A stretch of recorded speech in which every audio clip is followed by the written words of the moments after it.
Bank fraud can strike anyone, anywhere, leaving devastation in its wake. Today, we'll explore the shocking downfall of Wirecard, one of the most trusted financial tech firms, whose executives fooled everyone, including auditors, by inventing $2 billion in fake assets. We'll uncover how a single typo exposed $1 billion heist in Bangladesh, a crime so brazen it targeted one of the most secure financial institutions in the world. We'll also hear the cautionary tale of a CEO who boldly advertised his social security number, only to suffer years of relentless identity theft. Finally, we'll delve into the infamous Ponzi scheme that deceived thousands and learn how you can protect yourself from similar scams.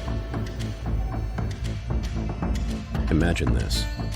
You wake up to check your bank account and see a balance of zero. Your life savings, gone without a trace. The hours stretch into days as panic sets in, and every call to your bank brings you closer to the horrifying truth. You've been targeted by professional fraudsters. How did they do it? Could you have stopped it? And most importantly, how can you protect yourself? In today's video, we delve into the dark world of bank fraud, exposing real-life cases that will leave you questioning everything you thought you knew about financial security. Stay with us until the end for life-saving tips, and don't miss our related video on modern-day scams, because in this world, knowledge truly is power. But first, let's unravel one of the most infamous and chilling cases of bank fraud in modern history.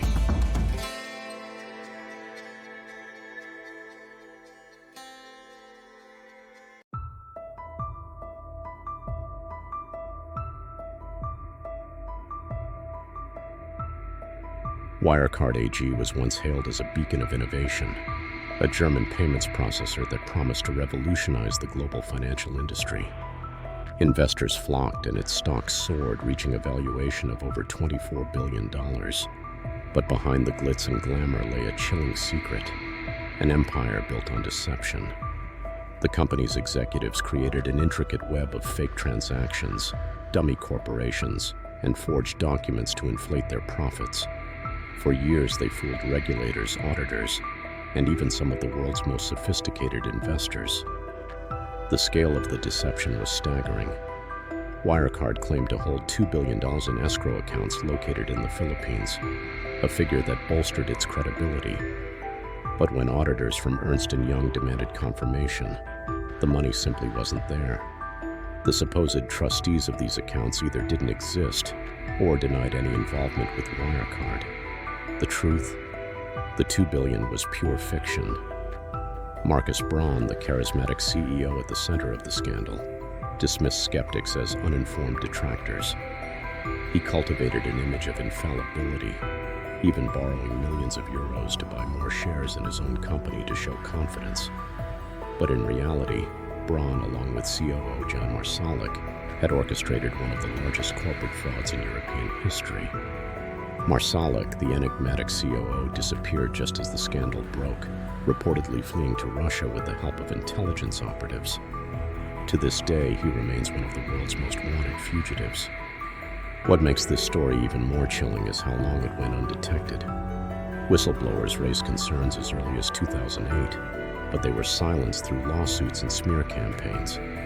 Investigative journalists, particularly at the Financial Times, were ridiculed and accused of market manipulation when they published exposés about Wirecard. Their persistence, however, eventually forced regulators to take a closer look.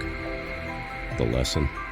Never assume that a big name or a shiny exterior guarantees legitimacy. Wirecard's collapse wasn't just about a company's failure. It exposed systemic flaws in regulatory oversight and the dangers of blind trust.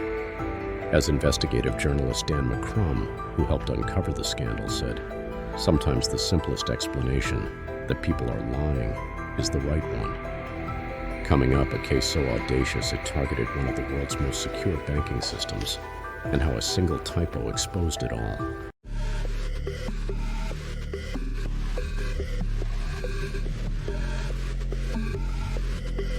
The year was 2016. And the Bangladesh bank held an account with the Federal Reserve Bank of New York. It was a quiet February evening when hackers managed to infiltrate the bank's systems using stolen credentials. They initiated fraudulent transfer requests worth nearly $1 billion, hoping to siphon the funds into accounts in the Philippines and Sri Lanka.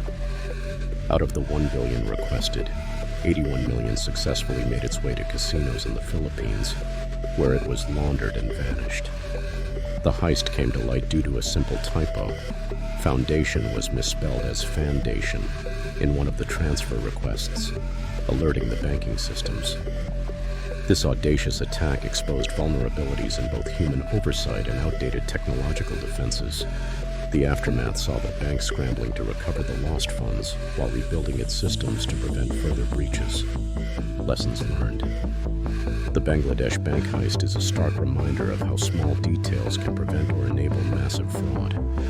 Here are the key takeaways that can save you from similar disasters. Attention to detail saves lives. In this case, a single typo thwarted what could have been the largest bank heist in history. This highlights the critical role of human vigilance, even in an era dominated by technology. Layered security systems. If the Bangladesh bank had implemented multi-layered cybersecurity defenses, including advanced monitoring tools and real-time transaction alerts, the breach might have been detected earlier. For individuals, this means enabling two-factor authentication and using strong, unique passwords for all financial accounts. Cross-checking is key. The heist succeeded in part because the attackers exploited weak communication between international banking systems. For everyday users, this translates to regularly reviewing bank statements and immediately questioning unfamiliar transactions. The value of ethical hacking. Investing in red teams, ethical hackers who test the robustness of systems can expose vulnerabilities before malicious actors exploit them. As cybersecurity expert Kevin Mitnick says, the best way to protect yourself is to think like a hacker. Stay informed. Cybercriminals evolve their tactics constantly. Staying updated on common scams and fraud methods can help you recognize and avoid suspicious activities. As Sun Tzu wrote in The Art of War, if you know the enemy and know yourself, you need not fear the result of 100 battles. Ultimately, the Bangladesh bank heist teaches us that vigilance, strong systems, and a proactive approach to security are indispensable in today's interconnected world. Next, a CEO's overconfidence leads to a nightmare of identity theft. Stay tuned.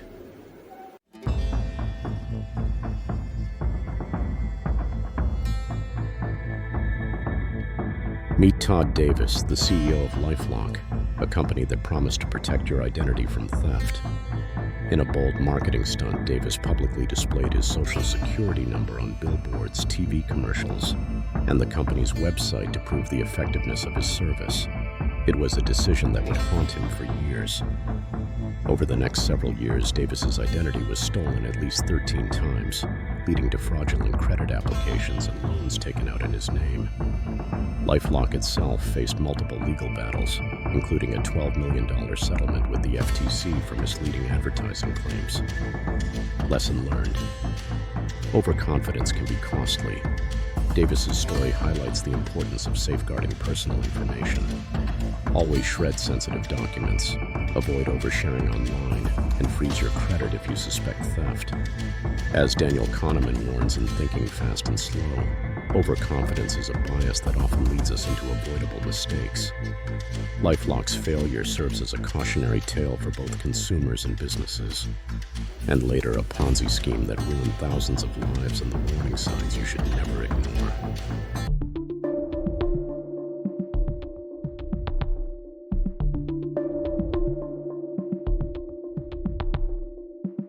No discussion of financial fraud is complete without mentioning Bernie Madoff, a former chairman of NASDAQ and a trusted financial advisor. Madoff defrauded investors of an estimated $65 billion over 17 years. His Ponzi scheme involved using funds from new investors to pay returns to earlier investors, creating the illusion of consistent high profits. Madoff's victims included celebrities, charities, and ordinary families who had entrusted their life savings to his firm. For years, his reputation shielded him from scrutiny, until the 2008 financial crisis forced him to admit the scheme to his sons, who turned him into the authorities. Lesson learned. If it sounds too good to be true, it probably is. Diversify your investments and question guarantees of risk-free returns.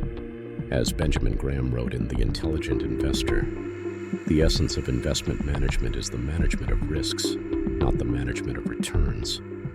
Madoff's downfall underscores the importance of skepticism and due diligence. Stay with us to uncover practical steps you can take to secure your finances in today's digital world. So how can you protect yourself from bank fraud and scams? Here are 5 key takeaways. Monitor your accounts. Regularly review your bank and credit card statements for unauthorized transactions. Use strong passwords. A mix of letters, numbers, and symbols makes your accounts harder to crack. Beware of phishing emails. Verify links and sender details before clicking. Educate yourself. Stay informed about common scams and fraud tactics. Diversify investments. Avoid putting all your money into one venture, no matter how promising it seems. Want to learn more about safeguarding your money? Don't forget to like, share, and subscribe for more content that keeps you informed and protected. Together, we can outsmart the fraudsters.